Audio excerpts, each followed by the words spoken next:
Zed Seselja, thanks for your time. You've spoken to the two successful Senate candidates, and after 9 years, your time in Parliament wraps up. How do you reflect on that?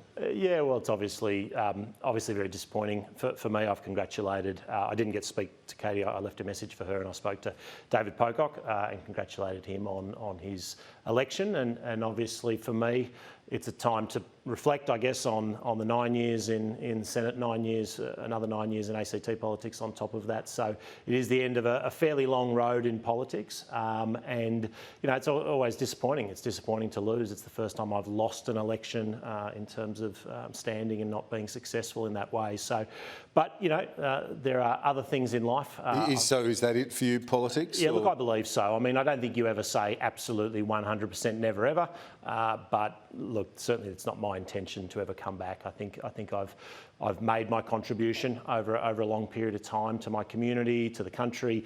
Had the great honour to serve as a senator for 3 terms, serve as a minister, assistant minister, and then a minister in a couple of governments in both Scott Morrison and Malcolm Turnbull, and that was a great honour to be part of those governments, the good and the bad, the ups and the downs, to contribute in all sorts of different portfolio areas. So it's been quite a ride, one that's quite a privilege. I think not many people get the opportunity to represent their jurisdiction, their territory, or indeed be part of a national government. Do you feel, being a Conservative up against essentially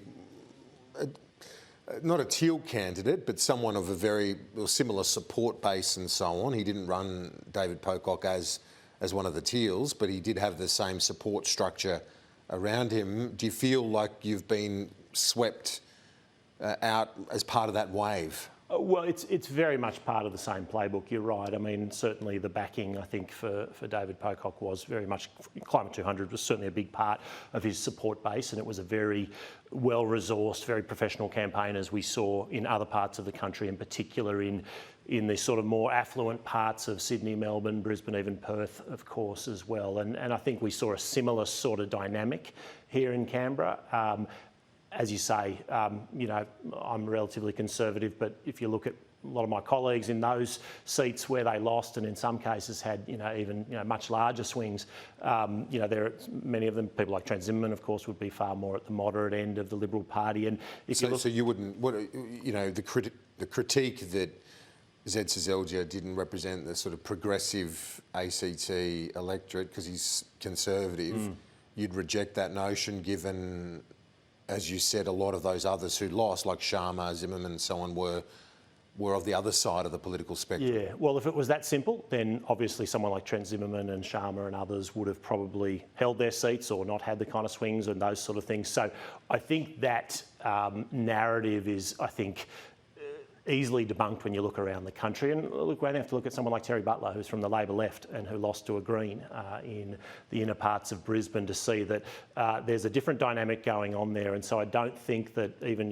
those of my colleagues who crossed the floor on some issues that they felt very strongly about. And I make no particular comment on that, except to say that across the spectrum of the Liberal Party, we saw that Teal wave. So where did it all go wrong then for the Morrison government? Look, going for a 4th term, there's always going to be great challenges, right? So I think it's fair to say that the Prime Minister the former Prime Minister Scott Morrison deserves a lot of credit for stopping the large tax increases that would have come in if there'd been a change of government in 2019, saving the Liberal Party and the country in those circumstances, and steering the country through very, very difficult circumstances over the last few years. I think history will judge him kindly on much of that and much of his performance, and indeed our government. I think it's fair to say, though, that over time, what I observed was we saw, and it was very difficult to deal with, but we saw an increasingly grumpy Liberal base, and this is something that certainly we had discussions about as a government. That my view is that those who were most heavily impacted by things like lockdowns were people who would more traditionally vote Liberal, particularly people in small business. People in larger companies that weren't affected or in government were very much shielded from some of the economic impacts of some of those lockdowns. And so That's not to say there were easy answers at the time. Obviously, it was crazy times. The PM had to make decisions, but I think that did start to sort of hurt us with a lot of our traditional supporters. Do you think Scott Morrison, I know that sort of it feels like ancient history now, but was it his own personal, he lost a bit of bark at a personal level and that sort of flowed through to the Liberal vote? Well, I think that the constant negativity around Scott Morrison obviously hurt him over time. You know, of course, he acknowledged there were missteps, all of those sort of things, but I think the left pylon will happen for virtually every centre-right or Liberal leader. That will happen regardless of who you are. It happened to Howard, it's happened to Abbott, it's happened to every Liberal Prime Minister that I've seen. What hurts you even more, though, is if some of your traditional supporters perhaps are losing a bit of faith, and the difficulties around the pandemic management, I think, was certainly something that started to hurt us, and we perhaps didn't pivot as well as we should have to win some of those people back. And one of the... And just on that, because you in your statement you talk about that you're proud to fight for both... And it's a lengthy statement because you go through 9 years and you know your proudest achievements, but you say, I was proud to fight for both conservative and liberal principles, the centrality of the family, freedom of speech, religion, association and enterprise, and for the sanctity of human life. Do you think as a religious person of strong faith and conservative views that you need as a party to be true to that base first and foremost? Well, there's a couple of things there. Obviously, issues around the sanctity of life are conscience issues, so that's something I personally believe, but people in the Liberal Party obviously have a range of views, so I put that on the record and I've been well known for that. But those other issues, those other foundational parts of who we are as a party, we do talk about in our founding statements about these type of issues, and certainly things like freedom of speech and freedom of religion and freedom of enterprise, they are foundational to who we are as a party, absolutely.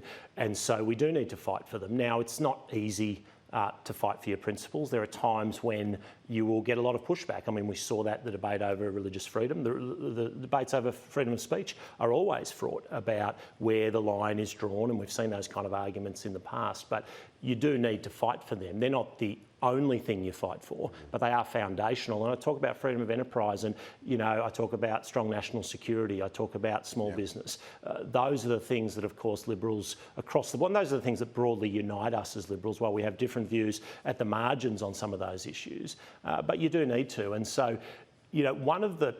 and going back, I think, and not to harp on the pandemic, but it's been so dominant, obviously, in the last couple of years.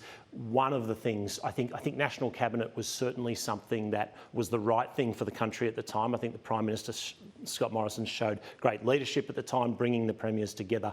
But I think amongst many of our traditional supporters, it became a negative over time, whereas it did start to look like the premiers were in charge. But on the issue, as you said, a conscience issue, but the sanctity of human life, it seems like in some respects it's an obvious statement to make, but obviously within that, people would read various things, whether it be pro-choice arguments or whether it be voluntary assisted dying laws. Yep. Do you think that some Canberrans would have voted against you on the basis of that, given the position of your main opponent, David Pocock? Look, I've got no doubt that when you take a stand on those issues, as I did right throughout my time in politics, that there will be some people who would, oppose you because of that. There'll be others who support you because of that. There'll be some old traditional Labor people who are quite conservative who might agree with my view on that, and there'd be others who traditionally would vote for the Liberal Party who would have a different view. And you get all sorts of feedback in that, and I certainly got some of that feedback. I would say, though, that my views on that were well known for many years, and in fact, prior to the 2019 election, we actually voted on that issue in the Senate, and so I was very clear. I wrote opinion pieces on it. So I don't think that was the defining issue. I think there are a whole range of other issues, but of course, all of those issues are in the mix. Finally, with David Pocock now entering the Senate, do you think that one of the key things was the profile, the former Wallaby captain, that was something that would have dragged traditional Liberal voters, I guess blokes, over to vote for him that might not have otherwise voted against you? Yeah, look, I think there are a couple of things going on. I think David Pocock's support, much of it did come from Labor and the Greens, and we saw Labor get their lowest vote ever in the ACT. I think on the last count that I saw, the Greens, I think their lowest vote in probably 20 years or more in the ACT. So he was clearly taking votes from the left, but I think there was some leakage there from Liberal voters. And it would be, I think, in that space, it was a highly professional campaign, as I say, very well resourced, but that profile of a former Wallaby, well regarded. I mean, I was a big fan of him as a footballer for sure. And so there would have been people probably in that, young male demographic who perhaps may lean Liberal who would have voted. You didn't vote for him? No. Well, I should say thank you as well. Thank you for coming on today to chat to us, but also for talking to us over the last decade. We very much appreciate it, and I know you'll keep busy with 5 kids, so all the best. Look, it's always a pleasure to be with you, Kieran. Thank you for having me on, and it's been good in recent times to discuss some of the issues in the region in particular, and yes, the time with the kids will be fantastic. I know all politicians say they want to spend more time with their family, but many of us genuinely believe it, and it will be wonderful. And I've got an extraordinary with 5 of family. them, you will be busy. Extraordinary family and extraordinary wife in Roz, and the kids from the 22-year-old down to the 8-year-old. I love them dearly, so it'll be great to spend a bit more time with them. Thank you, as always. We'll stay in touch. Thanks very much, Kieran.